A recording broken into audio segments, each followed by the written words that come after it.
8,000 অৰুণোদয় 1250 টকাহে 8,000 কেনেকে পাব? কোনে কৈছে 8,000 পাব বুলি? কোনে কলে? মই কৈছো। আপোনালোকে নিজে শুনিছে?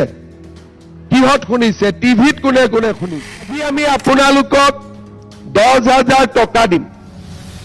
এই 10,000 টকা আমি কেনেকে ব্যৱহাৰ কৰিম? 1 নম্বৰ, আমি পুৰণা মোবাইলটোৰ জাগাত নতুন মোবাইল কিনিম। কোনে কোনে কিনিব? নিকিনে। বিহুত কাপোৰ কোনে কোনে কিনিব? নিকিনে। ধুনীয়া ধুনীয়া কাপোৰ পিন্ধি আছে অলৰেডি। সকলোৱে ইমান ধুনীয়া কাপোৰ পিন্ধি আহিছে। এতিয়া এই 10,000 টকালৈ আমি 3 ধৰণে টকাটো খৰচ কৰিম। প্ৰথম, আমাৰ গ্ৰুপটোত আমি এই 10,000 টকা জমা দিলো। 10 গৰাকী মহিলাই 10,000 কৈ দিলে কিমান জমা হ'ব? 1 লাখ টকা। গ্ৰুপৰ যিগৰাকী মহিলাই কাম কৰিব খোজে 25,000 লৈকে লোন দিয়ক। তেওঁ ঘূৰাব, সুতো দিব, মহিলাগৰাকীয়ে নিজে কিবা এটা কৰিব, গ্ৰুপটো শক্তিশালী হ'ব। 2 নম্বৰ, আমাৰ বহুখিনি মহিলাই ভাবিব যে আমি গ্ৰুপত নিদিওঁ, আমি নিজে কিবা এটা কৰিম। কোনো আপত্তি নাই। আপোনালোকে ছাগলী কিনক, গাহৰি কিনক, গাই গৰু কিনক, হালৰ বাবে খুঁটা কিনক, মৌমাখি পালন কৰক, পিঠা পনাৰ ব্যৱসায় কৰক। যি মনত আছে, যি কাম কৰিব পাৰে, সেই কামত 10,000 টকা বিনিয়োগ কৰক। 3 নম্বৰ, যে মই গোটতো নিদিওঁ, নিজেও কৰিব খোজা নাই। কেনেকে কৰিম? আমাৰ হাজবেণ্ডৰ বা আমাৰ স্বামীৰ বা আমাৰ ঘৰৰ এখন দোকান আছে, ফিচাৰী আছে, খেতি আছে। এই 10,000 টকাটো ঘৰৰ ব্যৱসায়ত লগাই দিয়ক। স্বামীৰ লগত লগ লাগি দোকানত দিয়ক, ঘৰৰ ফিচাৰীটোত দিয়ক, বা আন স্বামীৰ যি ব্যৱসায় আছে তাতে আপোনালোকে টকাটো লগাই দিয়ক। 6 মাহ 7 মাহ যোৱাৰ পিছত আমি আপোনালোকৰ ঘৰত আহিম আৰু চবৰে ঘৰত যাম। এনেকুৱা নহয় যে এগৰাকীৰ ঘৰত যাম। চবৰে ঘৰত গৈ আমি সুধিম যে বাইদেউ টকাটো কি কৰিলে? বোলে পুৰণা মোবাইলটো বেয়া হৈছিলে, মোবাইলটো বদলাই দিলো, পৰীক্ষাত ফেল। বোলে বিহুত কাপোৰ কিনিলো, পৰীক্ষাত ফেল। আমি সুধিলো যে বাইদেউ কি কৰিলে? বোলে আমাৰ গোটত টকাটো জমা দিলো, এতিয়া গোটটো ধুনীয়াকৈ চলিছে। বাইদেউ কি কৰিলে? চিলাই মেচিন এটা কিনিলো, ছাগলী কিনিলো, মৌমাখি পালন কৰি আছো, পৰীক্ষাত পাছ। আৰু আনগৰাকী মহিলাৰ ঘৰত গলো যে বাইদেউ টকাটো ক'ত খৰচ কৰিলে? বোলে বজাৰত মোৰ হাজবেণ্ডৰ এখন দোকান আছিলে, তাতে 10,000 টকাটো দিলো, এতিয়া দোকানখন ভাল কৰি চলিছে। যিসকল মহিলাই এই ধৰণে টকাটো বিনিয়োগ কৰিব, তেওঁলোকক আমি আকৌ এই খেলুৱাৰ ফিল্ডলৈকে মাতিম আৰু দ্বিতীয়বাৰ আমি আপোনালোকক কিমান দিম? 25,000 টকাকৈ আপোনালোকৰ বেংক একাউণ্টত আমি দিম। 25,000 লগা মানুহ ইয়াত বহুত কম হ'ব নেকি?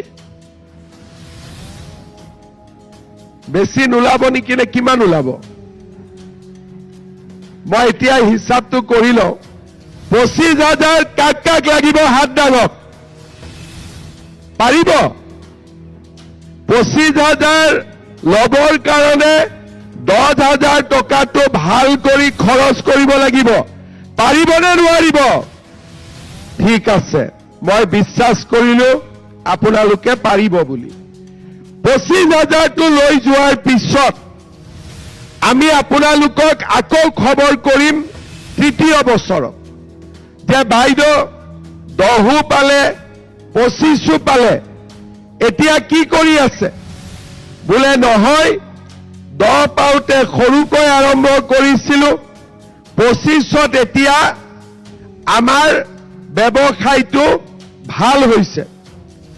যিসকলে 10,000ও ভালকৈ খৰচ কৰিব, 25,000ও ভালকৈ খৰচ কৰিব, তেওঁলোকক আমি আকৌ মাতিম আৰু তৃতীয়বাৰ আমি 50,000 টকাকৈ আপোনালোকক দিম।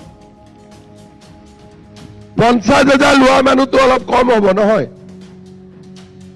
কম হ'ব নে বেছি হ'ব? বেছি হলে মোৰ বহুত খৰচ হ'ব নহয়। কাক কাক লাগিব 50,000? হাত দিয়কচোন। হে ভগৱান, চবেই হাত উঠাই দেখোন। পাৰিব আপোনালোকে? ঠিক আছে, আপোনালোকে পাৰিব লাগিব। আজি 10,000, 25,000, 50,000 আৰু 2 বছৰ যদি এনেকে আপোনালোকে লাগি থাকে, নিশ্চিতভাৱে আপোনালোক লাখপতি বাইদেউ হ'ব পাৰিব, তাত মোৰ কোনো সন্দেহ নাই। এতিয়া মোক এটা কথা কওক, মই কোৱা কথাখিনি আপোনালোকে ভালকৈ বুজি পালে নে নাপালে? চবেই ভাল কৰি বুজি পাইছে? আগৰখিনিয়েতো বুজি পাইছে, পিছৰখিনিয়ে বুজি পালে নে নাই পোৱা? ঠিক আছে, এতিয়া মোক এটা কথা কওক, আপোনালোকৰ মাজত কোনে কোনে অৰুণোদয় আঁচনি পাইছে? হাত দাঙকচোন। হাতটো দাঙি থাকিব, কাটা নাযায় হাত দাঙিলে। ঠিক আছে, এতিয়া হাত দাঙক, কোনে কোনে অৰুণোদয় পোৱা নাই? এতিয়া হাতটো দাঙি থাকক।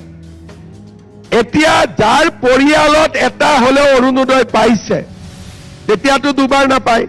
যাৰ পৰিয়ালত এটাও অৰুণোদয় পোৱা নাই, তেওঁলোকে হাত দাঙক। ঠিক আছে, এতিয়া হাতটো অলপ কমি গল।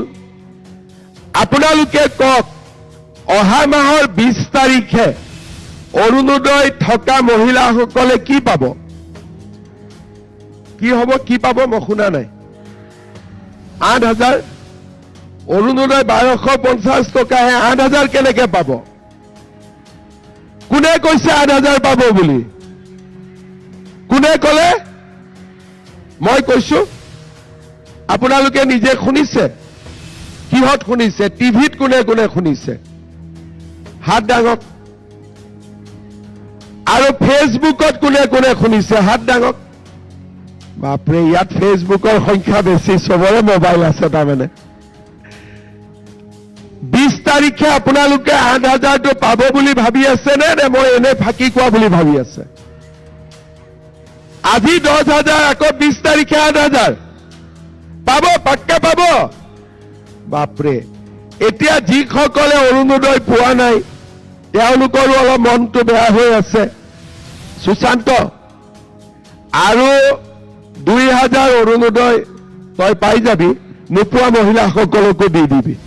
হ'ব, ভাল হ'ব, কিন্তু এখন ঘৰত এটা পাব। হ'ব? আৰু সুশান্তই ডিমোত আৰু 2,000 মহিলাক অৰুণোদয় দি দিব। হাতৰ নোপোৱা হাতৰ সংখ্যা অলপ কমি যাব। ঠিক আছে? যোনে যোনে নাই পোৱা বুলি হাত দাঙিছে, কালিৰ পৰা সুশান্তৰ ঘৰত গৈ একদম হাল্লা লগাই দিব। হ'ব? যিমানখিনি দিব পাৰে সি দিব, যি নোৱাৰে আকৌ মোক ক'ব আৰু মই ব্যৱস্থা কৰিম। হ'ব? এতিয়া এটা কথা কওক, আমাৰ ৰেচন কাৰ্ড কিমান মহিলাৰ আছে? চবৰে আছে। বিনামূলীয়া চাউলটো পাই আছে। 100 টকাত দালি, নিমখ, চেনি কোনে কোনে পাই আছে? এইবাৰ হাত দাঙক। চবেই পাই আছে। আপোনালোকে কিনিছে? দালিটো ভাল নে বেয়া? কোনো কমপ্লেইন নাই। চেনিটো ভাল নে বেয়া? চেনিটো ভাল নহয় নেকি? ভাল নে বেয়া? নিমখটো ভাল নে বেয়া? এতিয়া দালি হৈ গ'ল, নিমখ হৈ গ'ল, চেনি হৈ গ'ল, আৰু কি লাগে আপোনালোকক? কি লাগিব? মিঠাতেল লাগিব। সঁচাই লাগিবনে? 1 লিটাৰ লাগিবনে আধা লিটাৰ লাগিব? পাক্কা লাগিব। আধা লিটাৰ হলে নহব, 1 লিটাৰ লাগিব।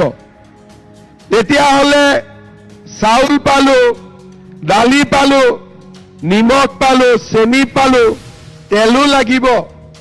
এইবিলাক কৰিবৰ কাৰণেতো বিজেপিক ভোট দিব লাগিব। দিবনে নিদিব বিজেপিক ভোট? এতিয়া মই আজি আপোনালোকক কৈ গলো, এইবাৰ বিজেপিৰ চৰকাৰ আহিলে দালি, চেনি, তেল, নিমখ বিনা পইচাত ঘৰত পাই যাব। ভাল হবনে বেয়া হব? ভাল হব। তেলটো খালি আধা লিটাৰ দিওঁ নে 1 লিটাৰ দিওঁ পিছত ঠিক কৰিম, কিন্তু বাকীখিনি বিনা পইচাত পাই যাব। আপোনালোকে চিন্তা কৰক।